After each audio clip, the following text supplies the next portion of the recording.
Coming up next on This Week in Computer Hardware, Liquid Nitrogen delivers 3D performance, budget GPU upgrades, Intel's going big on server CPUs, 5G Wi-Fi, SSDs do use more CPUs, Sandy Bridge E drops below $300, is it a bargain, Powerline Ethernet updates, and more. All that's coming up next on Twitch. Netcasts you love. From people you trust. This is Twitch. Bandwidth for Twitch is provided by Cachefly at CACHEFLY.com. This is Twitch, This Week in Computer Hardware, episode 151, recorded January 5th, 2011, budget upgrades and CES.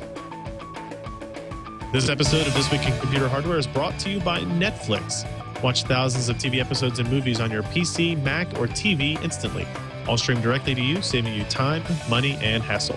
For your free 30-day trial, go to netflix.com/twit.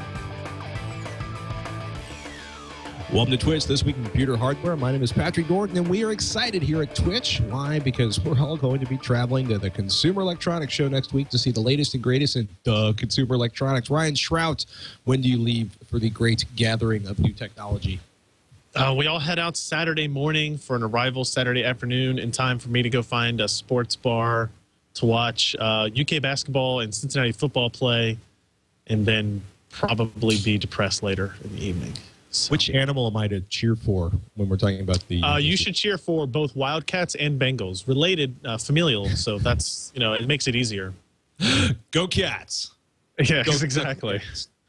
I will be arriving probably around midnight. I'm driving the truck full of equipment down to CES, so I will call you, and if you need a designated driver to bring your Kentucky sports supporting ass home, whatever terrible sports bar you found yourself in, probably surrounded by... If my friend's Vegas law holds true, it's like every time I'm in a sports bar or like a sports book in Vegas, it's like me and 175 people that are rooting for the other team. It's like really cool because I always win the bet, but it's always really scary because they're going to beat me before I can get to the window for the payout. Nobody else is angry but you. Yes. Yeah, it's just like, dude, you have issues. Twitch at twit.tv. Normally we talk about technology. We will be talking about computer hardware. A bunch of news this week. You can email us your questions. We'll be talking about those later in the show. Twitch at twit.tv. And we're going to start with something exciting. We haven't said to you in at least a week, this is the fastest graphics card ever. But hey, guess what? Shimino, world record 3D Mark 11 score on an HD 7970. This is ridiculous, right? 15,063 on 3D Mark 11, 54,725 on 3D Mark Vantage with an 84% overclock. And how did he do it? Liquid nitrogen. Scroll down a little bit, Chad. You can see the picture of the word Rube Goldberg comes to mind. My favorite substance in the world, blue tape. I'm pretty sure those are like Costco paper towels. You can see the top of that where you pour the liquid nitrogen, and somewhere inside of that is a Radeon HD 7970. And in case you're wondering in the studio audience why you would stuff half a roll of paper towels around a GPU sitting on top of a motherboard before pouring it full of liquid nitrogen, is condensation. So what Shimino and anybody else doing liquid nitrogen overclocking is doing is pouring the coldest substance that it's easy to buy at a local welding shop or anywhere else for most of us, into that hopper at the top. Liquid nitrogen boils off, cools the processor, and there's usually insane amounts of condensation or condensation that immediately turns into frost. This will kill your computer's motherboard or your GPU. So basically what the dude's trying to do is keep the system living long enough to score his record, and he did, and that's going to hold for like at least a week because I think he's going to do did you say he's going to set up 2 cards next week? I think that's what they were talking about, is doing that. Yeah, for reference, that score of 15,000 in 3D Mark 11, I believe, is right on par with what our 7970 Crossfire result is with kind of stock settings. So if you have a buddy who wants to do nothing but pour liquid nitrogen into your graphics cards while you play video games, you can get the performance of 2 7970s for the cost of one and whatever LN2 costs. Yeah, given what liquid nitrogen costs, I'd say buy the second card, people, and save your... You don't have to pay your friend to stand there either. There's a little bit of a convenience factor, too. Some interesting stuff going up. PC Per this week. Intel moves on to the server room with 40 processors due for release. It looks like in some ways Intel's, and I'm going to quote the title here again, giveth to the server room and taketh from the desktop. It seems like the low-end Ivy Bridge CPUs are kind of disappearing from the lineup that we expected. But there is the awesome Intel Core i7-3820, a Sandy Bridge E under $300. Is it awesome, or am I overstating? Yeah, you excited? Are you? No, I'm here. I have the 3820 sitting here. You really can't tell. They look, all the Sandy Bridge E parts look the same. So what's interesting about this is as the picture that he is showing you there, and I have these two parts as well. The Sandy Bridge E, this larger chip here, and the Sandy Bridge these are both quad core processors built on the same process, 32 nanometer process technology. You might say, gee, Ryan, those are very different size chips to both kind of have fairly similar levels of performance, and you'd be correct. Part of the difference is that this package also actually will hold the 8-core version of that processor or the 6-core version of that processor. So it's really just to make sure it fits in the same socket.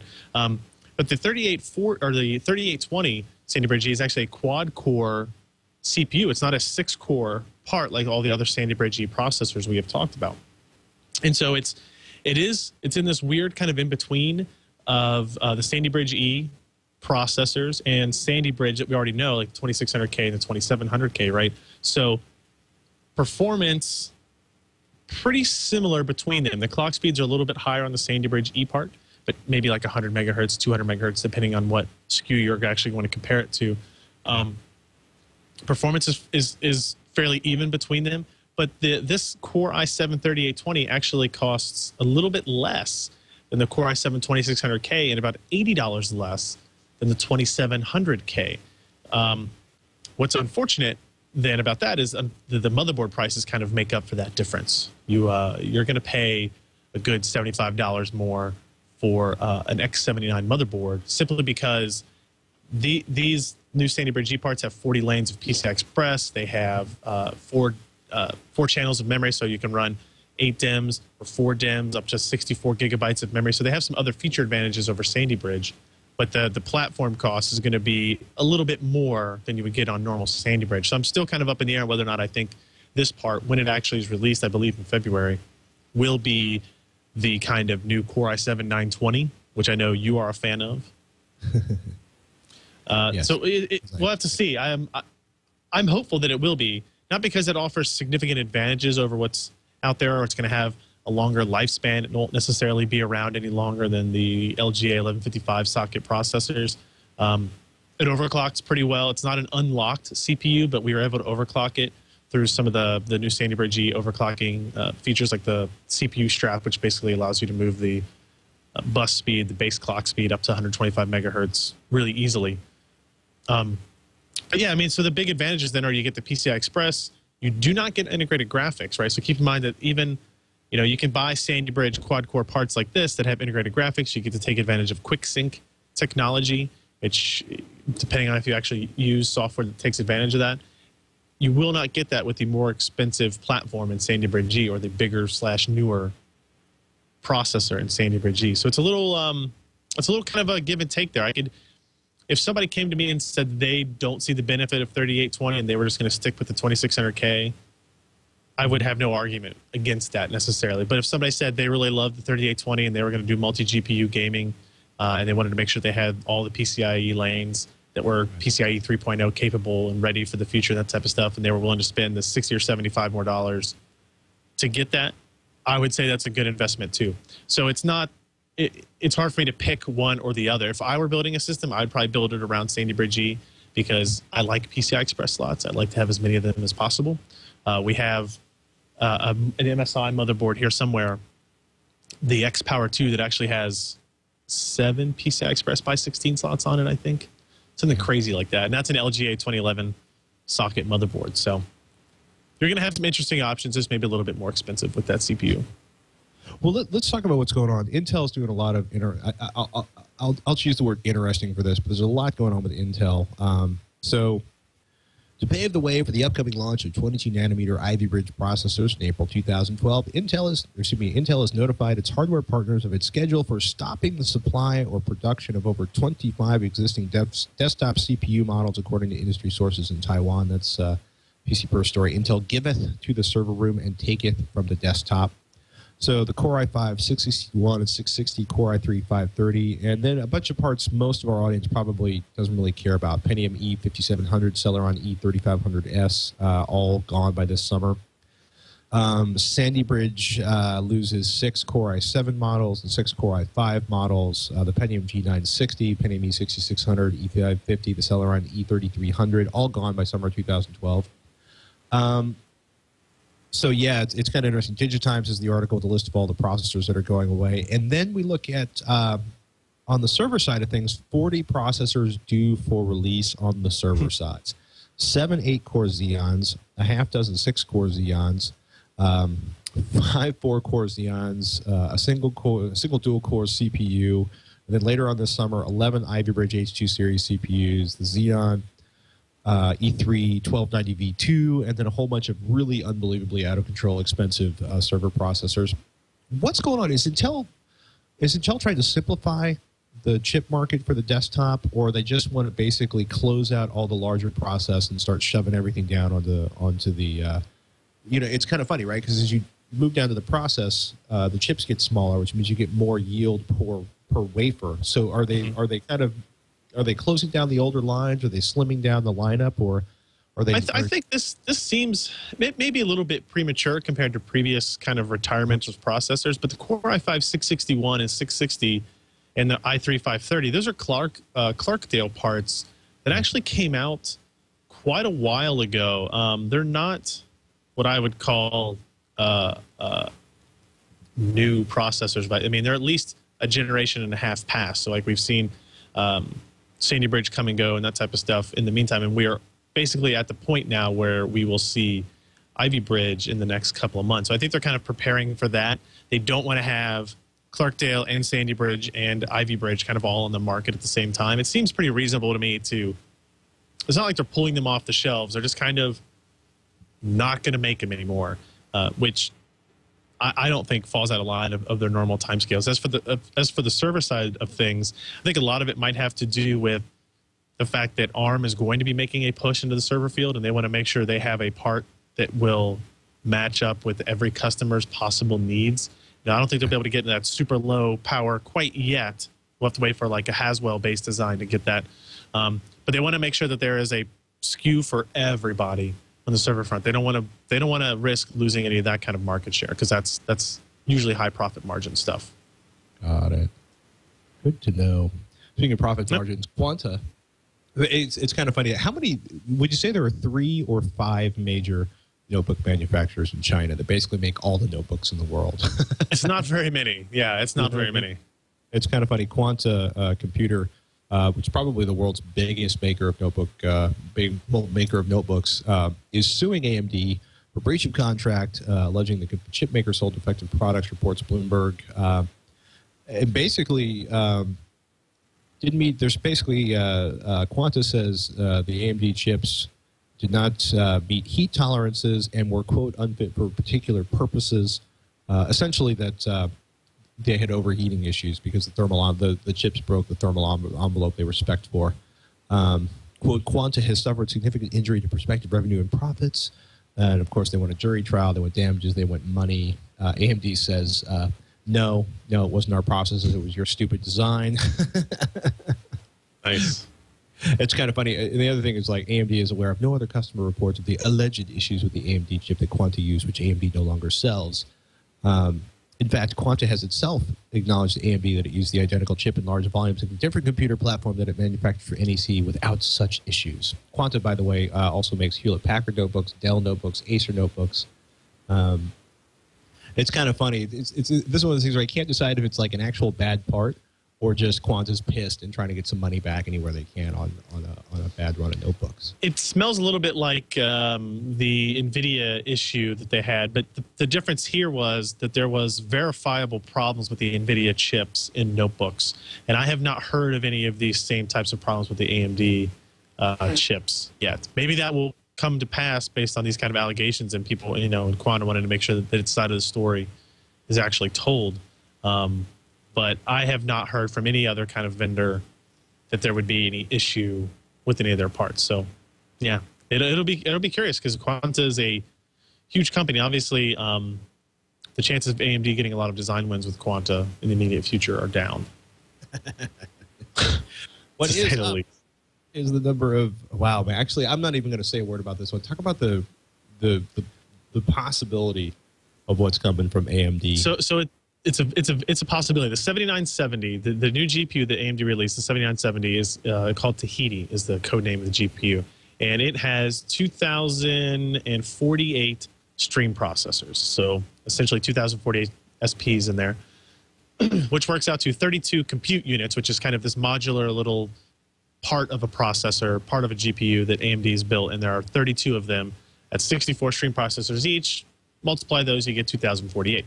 Well, some documents leaked out from Sapphire, actually, that indicate two things. One, while the reference clock speed of the 7970s that we have reviewed so far are 925 megahertz, these design documents list specific models with clock speeds as high as 1,335 megahertz, which is a huge jump. We're talking 35, 40% performance increases that you will actually see from these clock speed increases.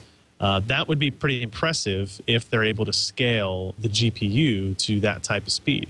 The next, and I think more, I don't know if I'd say unlikely, but kind of interesting topic is if you scroll down a little bit more, there's another product listed that actually has 2,304 stream processors. So that actually, the math works out. That's 36 compute units instead of 32 compute units. But here's what's curious. Usually when we get a new chip, either from Intel or AMD or NVIDIA, whoever, we get a die shot with it, which is just a picture of the die, and you can kind of maybe they'll outline here's where the 32 compute units are and that kind of stuff. And this time we only got a diagram. We never got the die shot. And actually before the review, when I was specifically asking for this device and they would not, or this picture, they wouldn't give us one, it began to have these ideas like, well, maybe the chip has more computing power on there that they haven't enabled, like GPU manufacturers and CPU manufacturers tend to do. I was assured many times by AMD that that was not the case. And in fact, through a third party, I will say, that has been able to look at one of these parts, can verify that the chip on the 7970s that reviewers were sent, at the very least, did in fact only have 32 compute units and 2,084 shaders, or whatever it was, 2,048. So that means one of two things. Either this document is completely erroneous, which I do not think that is the case, because it's in a huge collection of documents that all seem very valid, or AMD either had or has a larger chip, larger GPU ready that's running, a healthy percentage of stream processors in excess of what we have today. And they either had it or have it, which means they had it, the yields were poor, the heat was too high or something like that, and they ended up canceling that whole project. They said, we're just going to release Tahiti as our high-end part now, because the super high-end part that we were going to make, whatever it was going to be called, is not feasible with the 28-nanometer process we have now. Or that they have it, meaning that they were able to keep it secret up until this point, that they're waiting to release this part as something else when NVIDIA finally gets around to releasing its next generation of GPUs. And so they have some kind of answer to take back the single GPU performance crown. It's really interesting.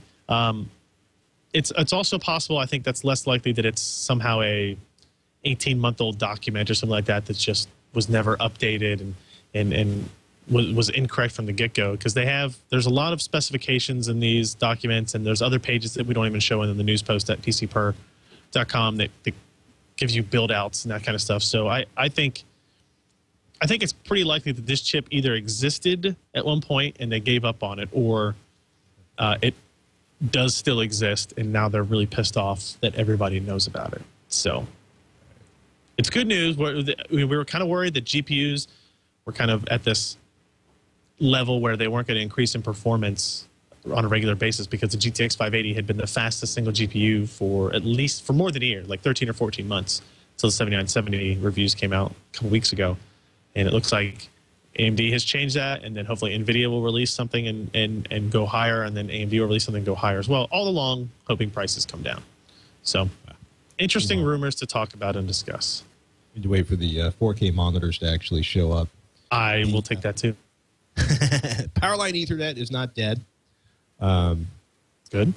It's just lurking in the darkness. Guru3D.com did a pretty good roundup.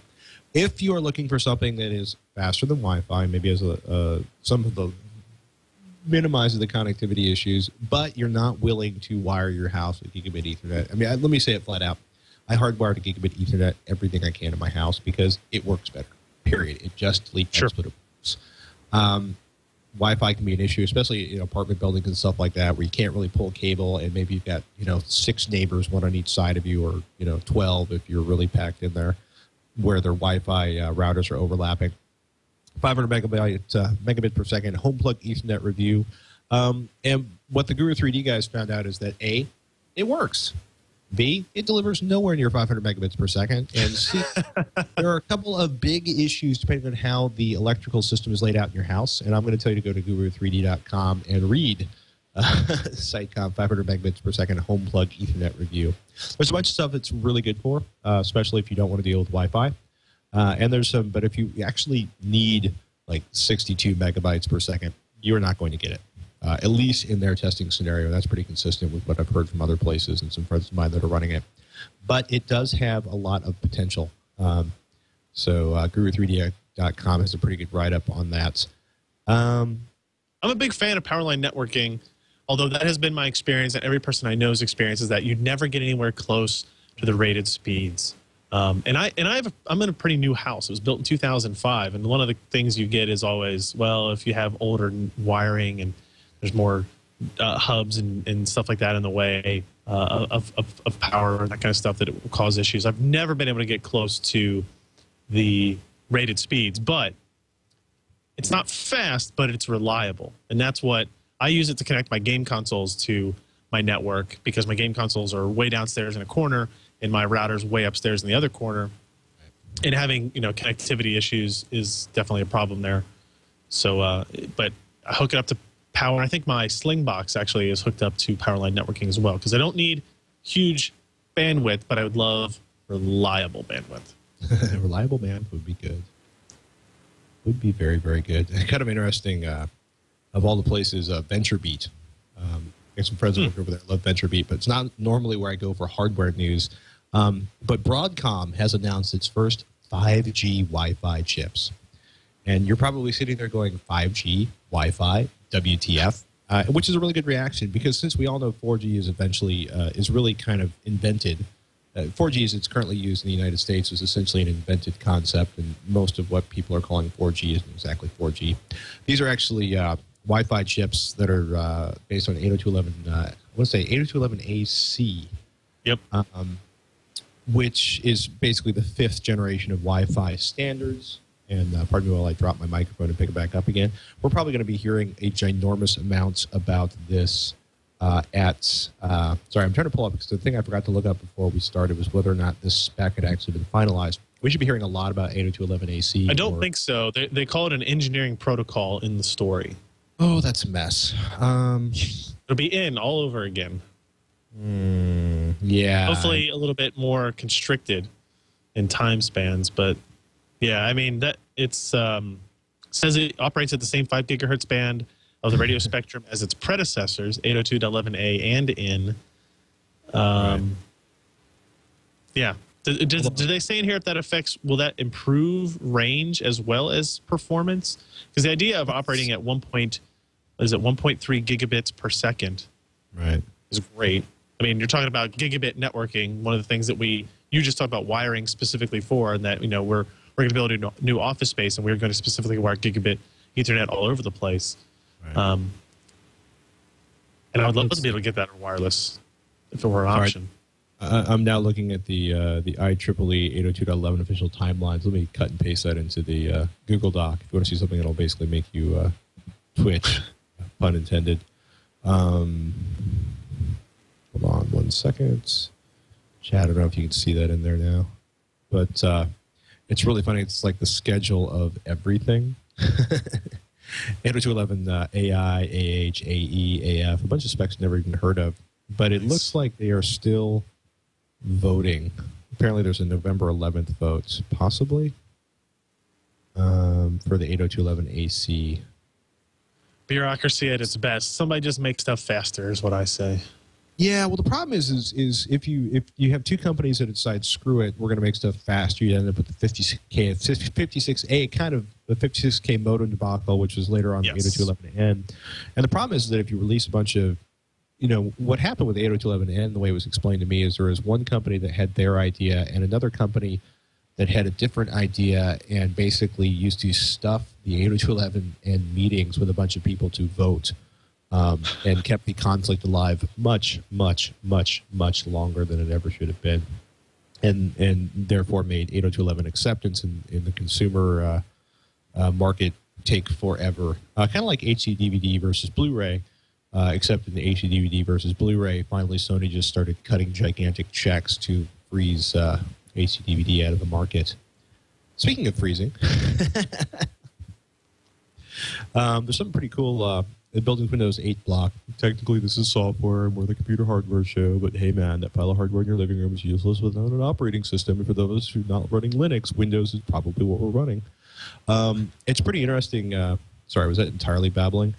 It sounds like you've said that before, is all I was going to. Sorry. This is a rehearsed piece of speech.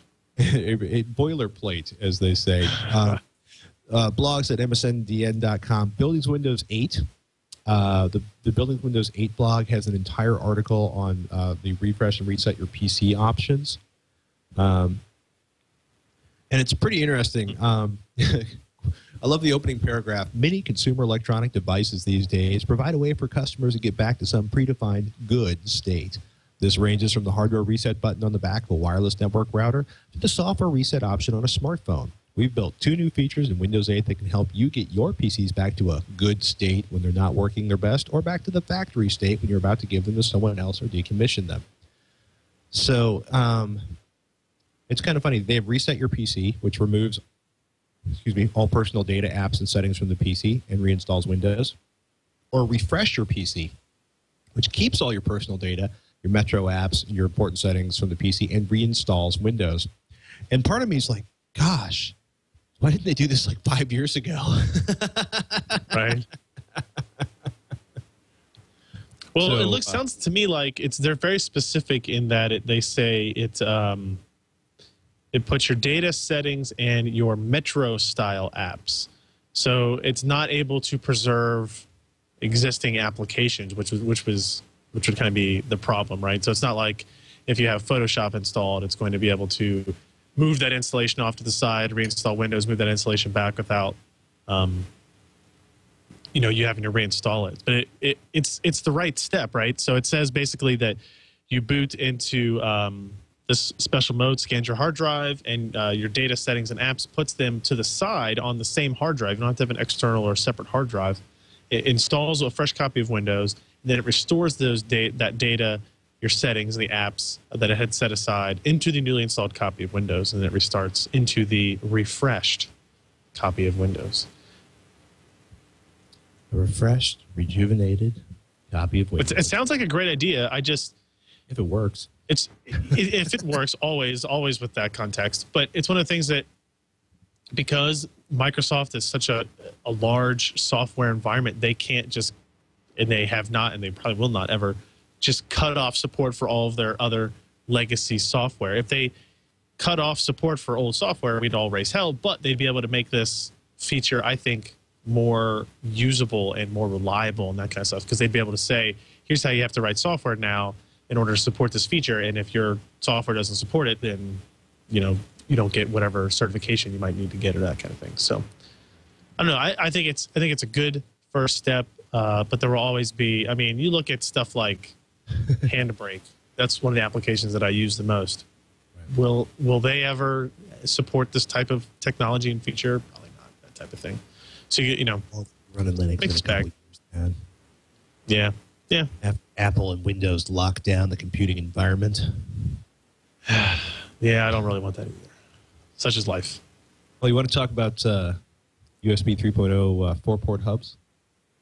I would love. We could definitely do that.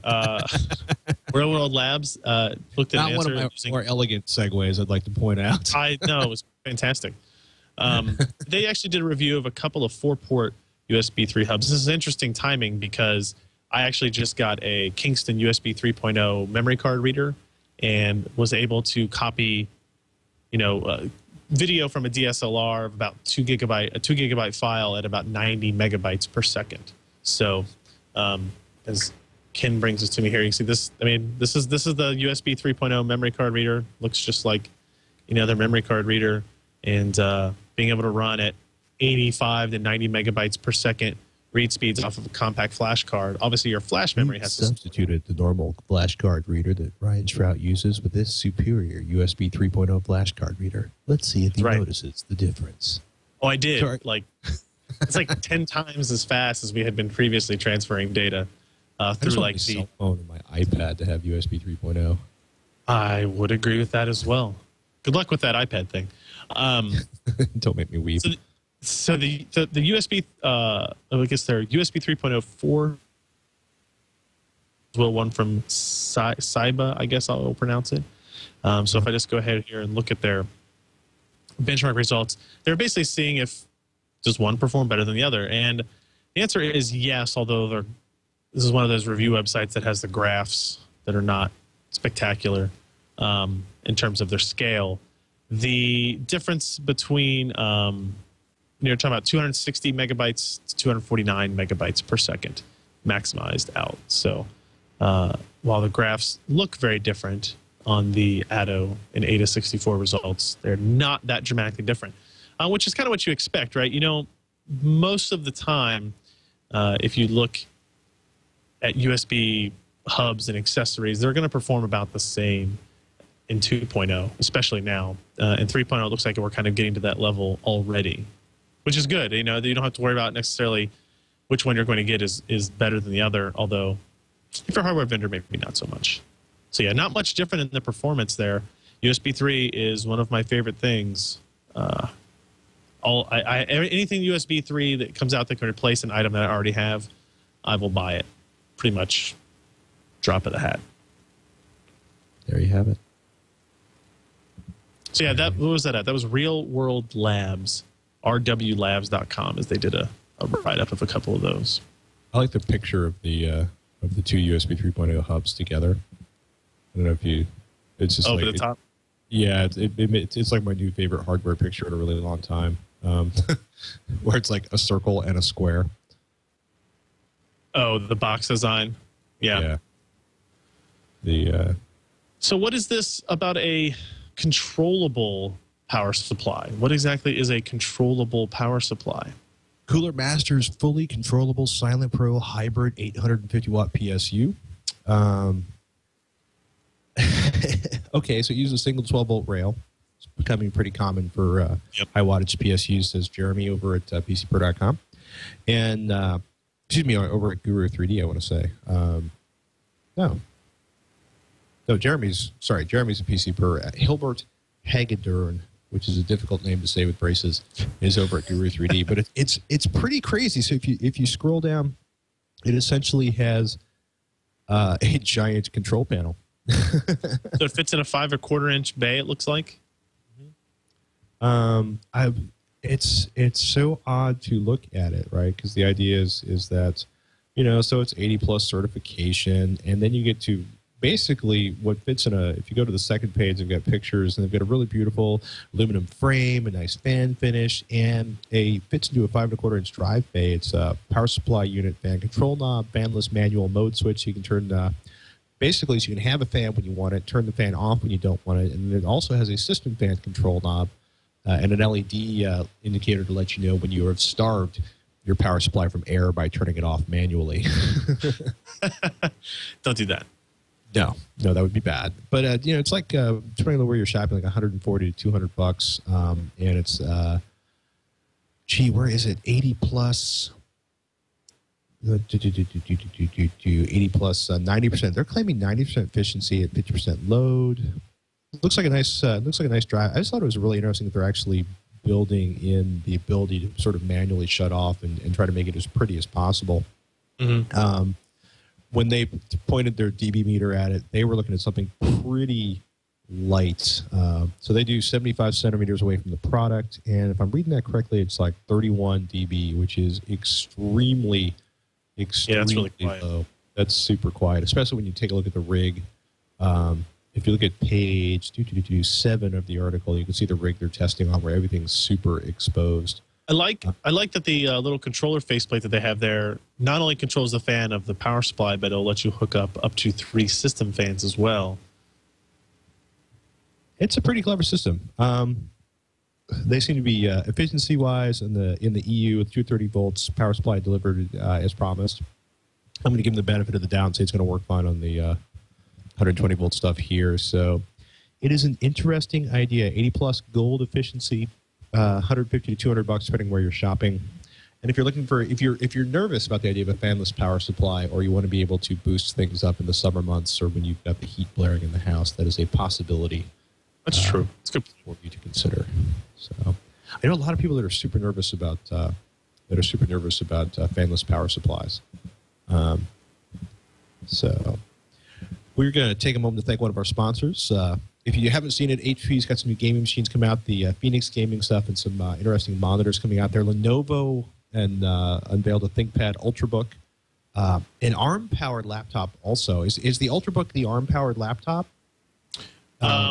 No, so they're 2 separate ones, yeah. So in the Lenovo system that has a dual-core ARM system in it basically runs kind of like an instant boot OS, essentially, that allows you to do simple things like email and that kind of stuff, email, browsing web, listening to music, that kind of thing, with longer battery life. It's not really, kind of running at the same time as the x86 processor. It's not running Windows, that kind of thing. So it's not as super exciting as the title and naming scheme might lend you to believe. But the Ultrabook there that they have designed is $850, which is pretty nice. Mm-hmm. I'm excited to get my hands on that at CES and kind of play around with that and see if that's, we're still trying to see if we can match that MacBook Air mentality of design and that kind of stuff while maintaining Windows. And also keep in mind that the ARM-based one starts at like $1,599. So it's not a low-cost option. For sure. Go the professional. Yeah. Let's go for the enterprise market. Yeah, it's funny because Lenovo basically did some announcements before CES. HP did a bunch of announcements. It's interesting. There was also a leak of a new HP Spectra Ultrabook, which looks like it could be really, really nice. Because HP's, of course, had a tough year because the entire HP hardware department was looking around going like, are we getting sold? Are we not getting sold? Are we going to be here? What's going on? Are we no longer going to be an HP company? And now they basically pointed out that, yes, we are going to keep you. The incredible, because HP is one of the largest PC manufacturers in the world. Losing that would make it more difficult to buy parts in bulk for other HP divisions. But and then they also announced the Phoenix gaming PC, which people seem to be pretty happy with. But it was interesting to see, we talked last week about Microsoft, or a week before last, before the new year, we talked about, Microsoft walked away from CES. And a lot of companies that don't want to get caught up in the noise at CES releasing products, announcing products the week before. So I think it also, everybody wants to get their stuff in a little bit earlier, right? Yeah, well, CES is going to be unhinged in terms of product announcement. This just seems let's lay exactly. Let's not forget to thank our sponsor here today before we get into our emails, Netflix. Netflix, of course, is that company that lets you stream thousands of TV episodes and movies directly to you instantly, saving you time, money, and the hassle of having to go anywhere else to drop off videos or pick up DVDs. There's a lot of cool stuff here about Netflix, right? So you can watch it on basically not any device, but tons of devices. If you have a console, you can watch it on a 360, on a PlayStation 3, on a Nintendo Wii. Obviously, of course, on your iPad, your Mac, your iPhone, lots of Android phones. Those also support Netflix. There's Roku boxes, the Apple TV. If you don't have a console, you don't want to necessarily be in front of your computer or have a home theater PC when you want to watch Netflix. There's all kinds of devices that support it.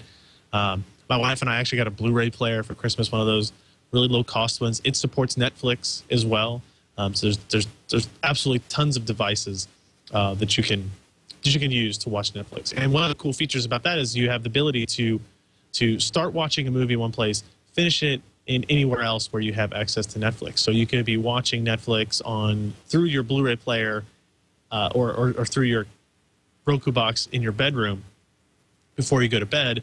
But you get up in the morning, you didn't get to finish that last episode of whatever TV series you're watching, and get on the bus to go to work. You can finish it on your phone, which is actually really, really cool.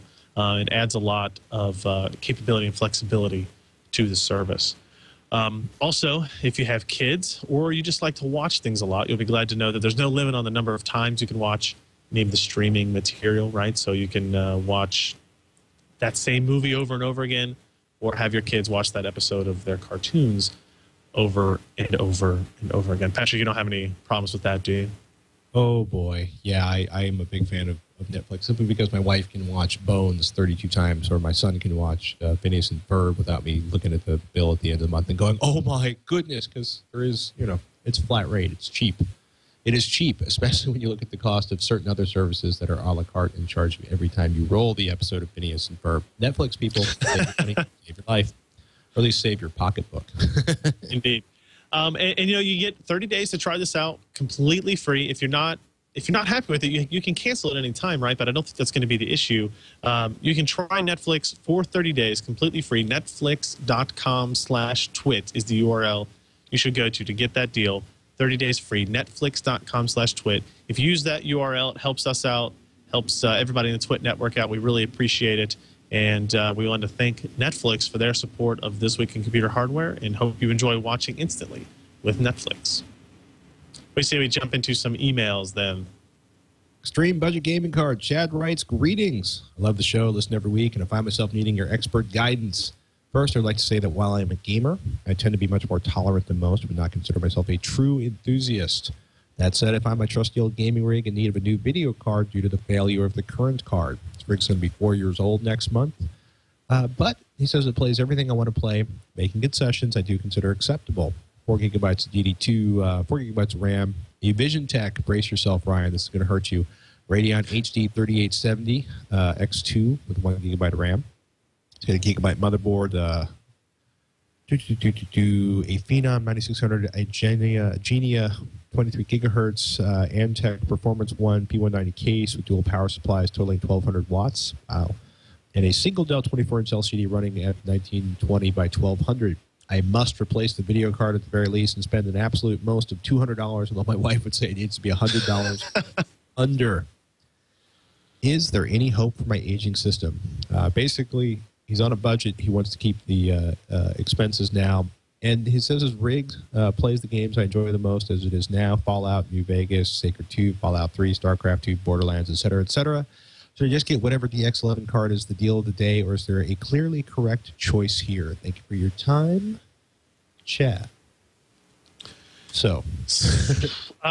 So I have to point out, I know he doesn't want to hear this, that much of that hardware in that system is showing its age. That original Phenom processor is kind of long in the tooth. But if he's able to play the games he can play now and he's happy with it, the 3870 X2, I was trying to find some kind of reference for performance there, but I don't think I'm going to be able to find one like really handy that kind of compares with. A 3870 X2 is actually a dual GPU card, but it's a dual 3-4 generation back card at this point, right? So right. I think if his budget is under $200, I am thinking that the Radeon 6870 might be his best option. I'm going to go by his budget, not his wife's budget, since he was the one who actually emailed in. If she wants to email in and say that he's only allowed to spend $100, we'll modify our suggestion. Careful what you ask for. Yeah, I know. So you can get a 6870 with 1 gig of memory, actually, for like $150, $160 before rebates, $140 after rebates. So I think that's a good happy medium, actually, between the $100 mark of his wife and the $200 mark that he is striving to stay under. And what I think is important here is that you can spend more money, but because of the let's say, kind of the restrictions of the other hardware in his system, I don't think it would make sense. Like I wouldn't spend $500 on the 7970 when it becomes available on January 9th. I wouldn't spend $450 on a GTX 580 or something like that. So I think his price range actually fits kind of where his system level performance is at. And unless he plans on upgrading his entire system sometime relatively soon, then I think the 6870 would be a good card for that. I mean, one, I think I'm completely in line with you. Sort of at this point, his CPU is going to be the bottleneck on performance. Is there a faster CPU he can drop into the slot, or is that particular socket on that motherboard? Let's see. He might be able to drop in a faster processor. The problem is going to be on that board, he needs to go to the Gigabyte website and figure out how, like where the BIOS support for that board takes it in terms of actual CPU support. So, depending on how often he's been updating his BIOS, he may already have that kind of information. Looks like, here, real quick, I can open up the CPU support list. So that will support, apparently, according to, so there's a couple of revisions of the board. One that's socket AM2+, one that's socket AM3. I want to say, okay, AM2+, it should be able to support up to the Phenom 2 X4 parts, which would be a pretty good drop-in upgrade as well, and you could probably find those for under $200 as well. So if he wants to spend a grand total of $350 to $400, he could get a pretty good upgrade all around, I think. There you go. So, all right. We got an email here from Fred, who is apparently puzzled by SSD CPU utilization. Let's see if we can help him out. Patrick and Ryan, I love the show. With so many changes coming so fast, I could never find the time to keep up without your show. As the CIO of a bank, I don't have a lot of time to exercise the skills that serve me well enough to help me advance professionally. I find myself looking forward to your podcast and have listened long enough that I've come to trust your opinions. Thank you. We are considering replacing around 200 mechanical hard drives with SSDs and are beginning the process of evaluating the performance differences between current hardware configs and the resulting configuration after simply swapping out the hard drives with SSDs. To eliminate variables, the only thing we are initially changing is the physical drives, nothing else. OS, apps, etc. Just imaging the old drive to the new SSD. In this particular test, however, both drives are installed on the same HP desktop. The OS is installed on the SSD, including the page file. So I know this isn't even close to ideal to getting a real one-to-one comparison. Nevertheless, something popped up that has me puzzled. What's up with the difference in CPU utilization? Running an old-school SATA hard drive and a new Crucial M4A SD with the latest firmware. Let's see, what's he say here? All kinds of numbers I'm looking through. CPU utilization over time. The SSD is showing 16 to 17% utilization, and the hard drive is showing about 6%. So that's pretty easy to actually answer. The reason is because the SSDs are so much faster, they can handle a significantly higher amount of IOPS per second, input outputs. Essentially, they can handle a lot more operations per second. So what designates where those operations come from? It's the processor.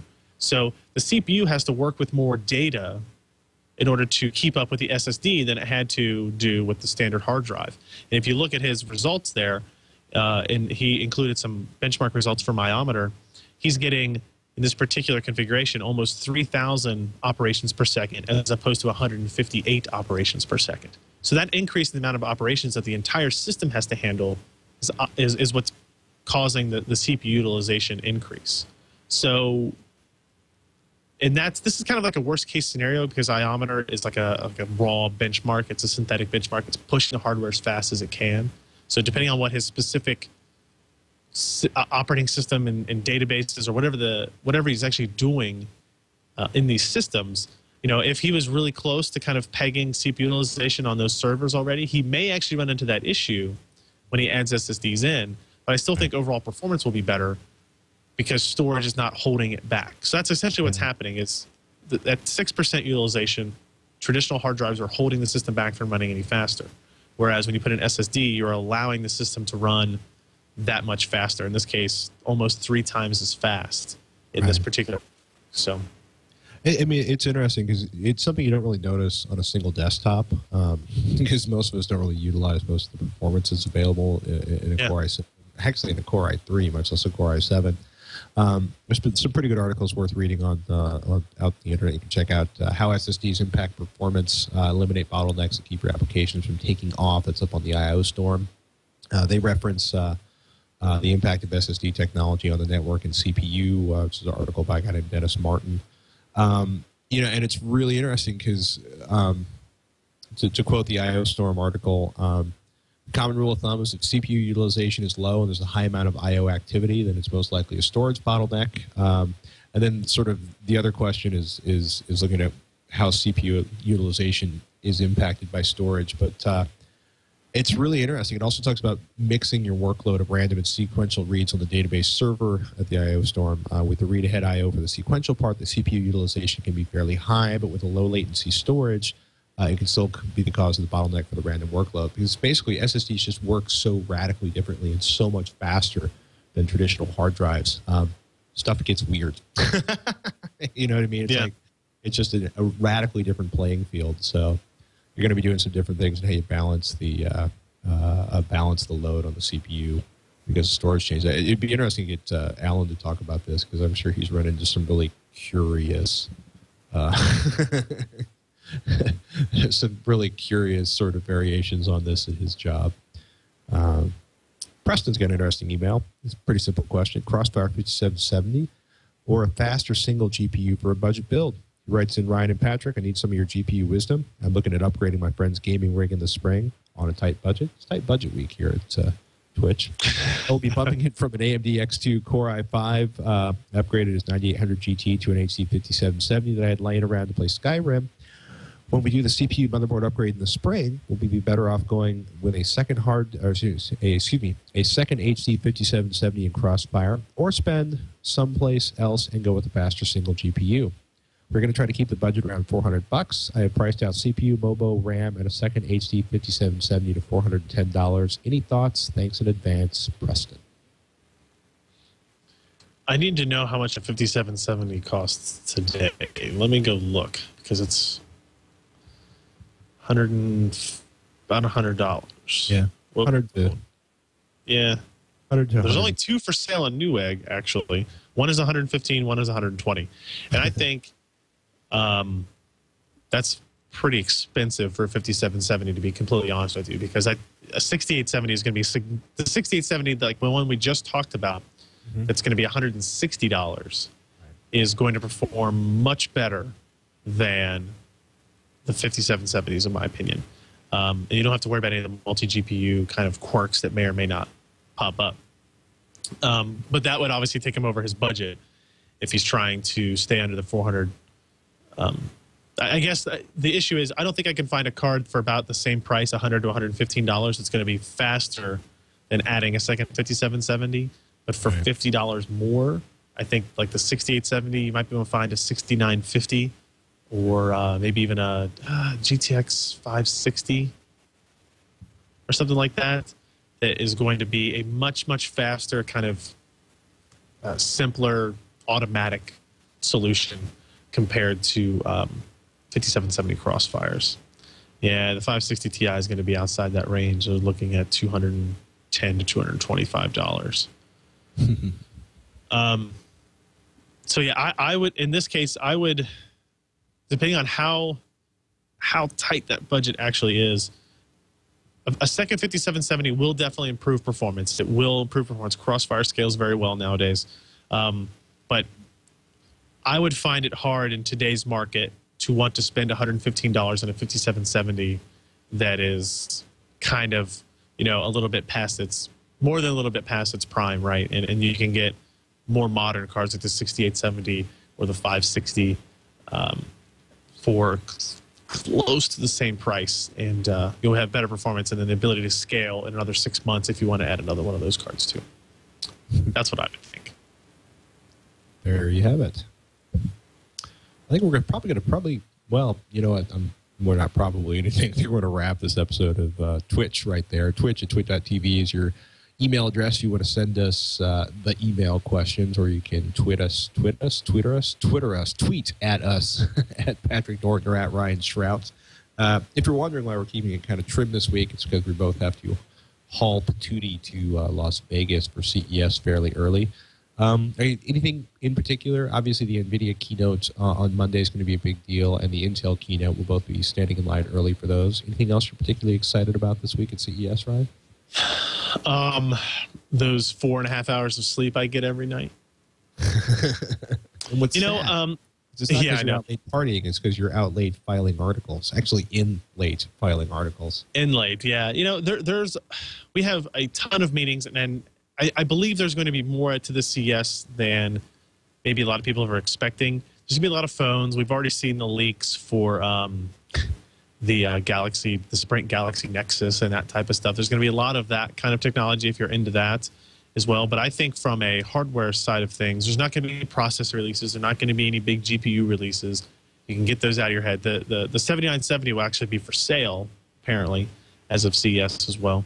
But there's not going to be huge component releases. But we should see some cool, interesting things. I'm hoping to see 4K displays that people are going to promise me are going to be under, $2,000 or $3,000 in the next 12 months. I'm not really going to bet on it, but that's what I'm hoping.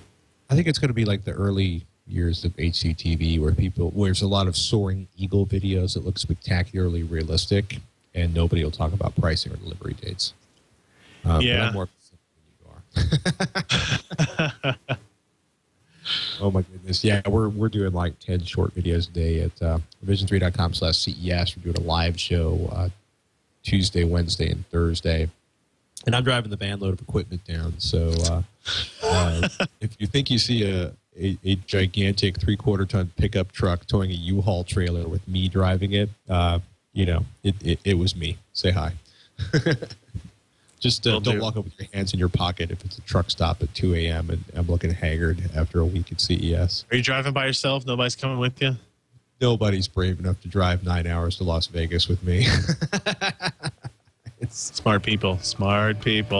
Plus, quite frankly, it's just I get to listen to whatever music I want and turn the volume up all the way, and I think it just works out better. That is it for this week of Twitch, This Week in Computer Hardware. I'm Patrick Norton. I'm Ryan Shrout. We'll see you next week on Twitch.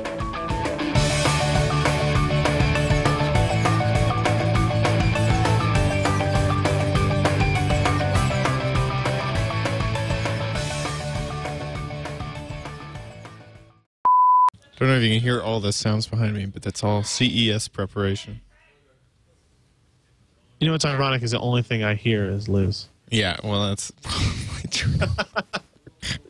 But he said that with love. You keep saying, absolutely, tons of love. Nothing but it. See, look at all these. It's hard to tell, but there's a lot of people here because now all you can see is the empty.